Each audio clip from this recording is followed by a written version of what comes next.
Frères et sœurs, bonjour et bon dimanche. Bienvenue à ce nouveau rendez-vous de lumière et joie.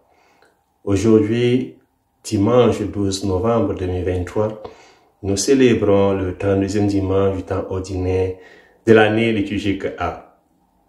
La liturgie de la parole de ce dimanche a une saveur eschatologique. Les textes nous préparent à la fin des temps.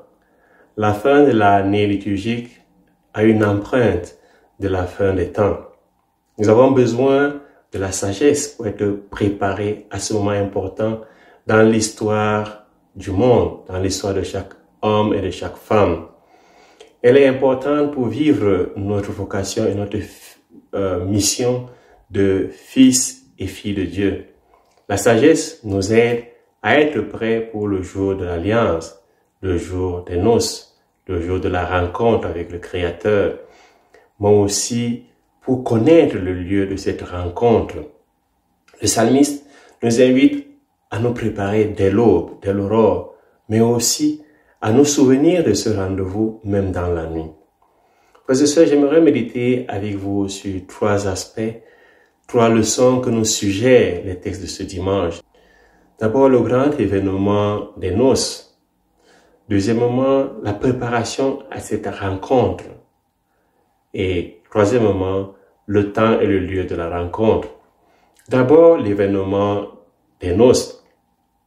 Jésus a révélé à l'humanité le visage paternel de Dieu, un Dieu Père, qui a aussi un cœur maternel. La relation qui unit chaque enfant à ce Père est une relation de noces, une relation nuptiale. La relation de l'alliance qui naît d'une rencontre d'amour. Dieu est un Père d'amour et l'amour donne et se donne. Dieu, pour nous exprimer cet amour, nous invite à une expérience où l'amour est révélé à son paroxysme. Les noces. Il n'y a pas un événement dans la vie de l'homme qui soit plus joyeux que la célébration des noces, que le mariage. La naissance d'un fils dans une famille apporte de la joie, mais les noces sont le point culminant de toute alliance, de toute joie, de toute relation. La Bible a toujours utilisé l'image du mariage pour présenter la relation entre Dieu et son peuple. Dieu est l'époux, le peuple est l'épouse. Le prophète Osée, par exemple, exprime clairement ces relations. Il dit, « C'est pourquoi mon épouse infidèle, je vais la séduire. Je vais l'entraîner jusqu'au désert et je lui parlerai cœur à cœur. Je ferai de toi mon épouse pour toujours, je ferai de toi mon épouse dans la justice et le droit, dans la fidélité et la tendresse. Je ferai de toi mon épouse dans la loyauté et tu connaîtras le Seigneur. » Osée chapitre 2, verset 16, verset 21 à 22. Cette prophétie trouve son accomplissement dans le livre de l'Apocalypse de Saint Jean. Ce sont les noces avec le nouveau peuple de Dieu, rachetés par le sang de l'agneau immolé. Tous ceux qui sont lavés par le sang de l'agneau sont invités à ces noces. Jean nous dit, « Soyons dans la joie, exultons et rendons gloire à Dieu, car elles sont venues les noces de l'agneau, et pour lui son épouse a revêtu sa parure. » Apocalypse chapitre 19, verset 7. Celui qui nous a fait, c'est notre époux, le Seigneur Yahvé, notre Sauveur. Isaïe nous le dit au chapitre 54, verset 5. Les noces, l'alliance, c'est pour notre salut, notre rédemption. Jésus est l'époux qui nous appelle aux noces, qui nous invite aux noces. Il vient changer l'eau de notre vie ennuyeuse en vin de l'allégresse. Il change l'eau de notre vie plate en vin de la fête. Jésus appelle, Jésus invite, Jésus sauve, Jésus donne la vie. Il est le bien-aimé qui considère chaque homme et chaque femme comme sa fiancée. Deuxièmement, la préparation à cette rencontre. Et ici, nous allons jeter un regard sur les invités, sur la lampe et sur l'huile. Les invités à la rencontre des noces, à la rencontre de l'alliance, sont exprimés par l'image de 10 vierges. D'abord, signalons que 10 représente la plénitude. Dans l'alphabet hébreu, le chiffre 10 correspond à la lettre Yod, première lettre du nom de Dieu, première lettre du nom de Jésus, première lettre de toute la première parole de Dieu dans le récit de la création. La première lettre du premier mot est l'être. La première parole créatrice crée la lumière. 10, c'est le début de tout ce qui est lumière, de tout ce qui est joie, de tout ce qui est vie. Les 10 vierges expriment les enfants de Dieu, tous les enfants de Dieu. Et nous disent, et les 10 vierges, l'image des 10 vierges nous disent que les vierges ou toute l'humanité est potentiellement appelée aux noces avec Dieu. Donc la vocation est d'être lumière et fiancée de Jésus. Nous sommes invités à la joie, à la vie. 10 est le chiffre de la fin de la série décimale et l'aboutissement à la plénitude. 10 est composé de 0 et 1, exprimant respectivement le tout, l'infini Dieu d'une part et d'autre part le monde créé et fini. En 10 se rencontrent donc le Créateur et la créature. Donc lorsque Jésus utilise l'image des 10, il invite toute l'humanité à prendre part à ces noces. Tout homme est appelé aux noces de l'agneau, car tous sont créatures de Dieu, tous sont invités aux noces, tous sont appelés à la joie, à la lumière, à la vie. Chacun doit avoir la lampe et l'huile. La lampe, c'est la parole qui est lumière sur nos pas, la lampe sur notre route. Les invités doivent aller aux noces munis de la parole. L'huile brûle et éclaire, c'est elle qui donne sens à la lampe. L'huile, c'est aussi la parole qui fait brûler le cœur. Notre cœur n'était-il pas brûlant en nous, tandis qu'il nous parlait sur la route et nous ouvrait les Écritures? Voilà l'exclamation des 2 disciples d'Emmaüs au chapitre 24 de Luc, verset 32. L'huile, c'est encore la parole qui est sagesse, une sagesse resplendissante qui ne se flétrit pas. La sagesse nous préserve de la fatigue, nous rappelle la première lecture. Penser à elle est le perfectionnement du discernement. Et celui qui veille à cause d'elle sera bientôt délivré du souci. Le plus grand souci pour l'homme, c'est d'avoir une lampe sans huile, une lampe qui ne brûle pas, qui n'éclaire pas. Sans lumière, rien n'existe, il n'y a pas de vie. Jésus est la lumière du monde qui donne la vie. Nous sommes dans l'obscurité des origines où tout est désordre, tout est chaos, où existe le désordre primordial, le chaos originel, et donc l'incapacité d'aller à la rencontre de l'époux, l'incapacité d'entrer en relation avec le bien-aimé, l'incapacité d'être heureux et de vivre. La ténèbre est un monde sans résurrection. La lumière donne la possibilité à l'être, à la création et par conséquent à l'amour et au salut.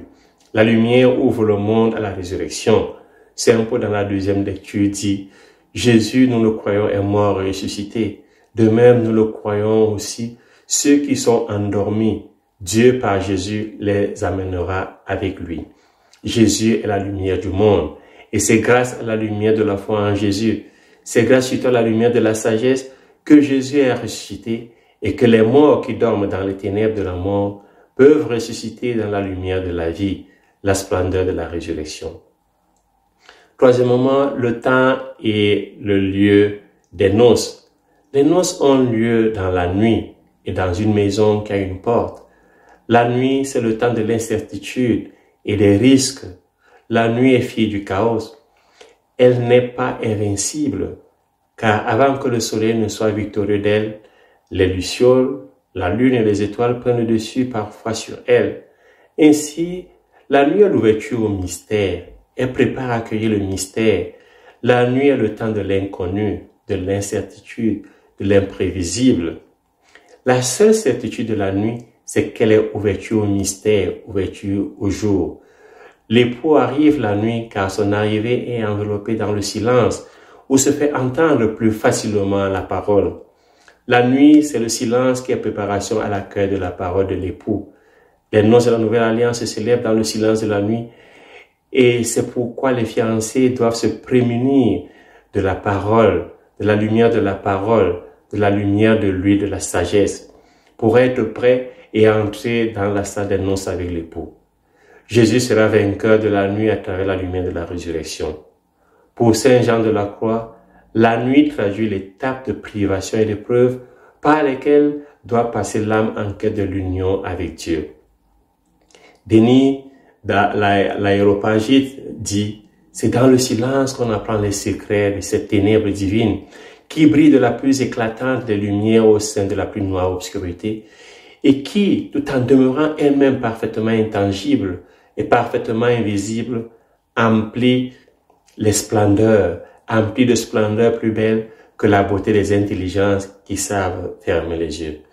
Ne pas connaître ni le jour ni l'heure peut être exprimé par l'expression « vous ne connaissez ni le jour ni le lieu ». Il s'agit de l'ignorance, non pas seulement du temps, mais aussi du lieu. Le lieu des noces, c'est la salle des noces, une salle qui accueille tout le monde. C'est le monde, c'est toute la création. Les noces peuvent être célébrées partout. Dieu nous donne la possibilité de sceller son alliance en tout lieu et en tout temps. Il ne nous revient pas de connaître ni le jour, ni l'heure, ni le lieu, car toutes les circonstances sont facteurs essentiels que la providence peut utiliser pour se manifester et sceller son alliance.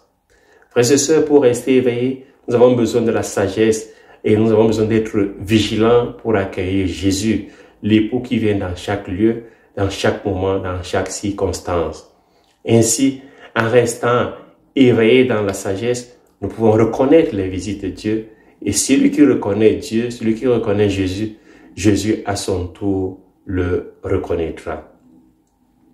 Dans un village, un homme qui était toujours dans la tristesse et qui n'avait jamais entendu la musique, entendit un jour la mélodie d'une flûte, le bruit de la guitare, des tambours et d'autres instruments de musique.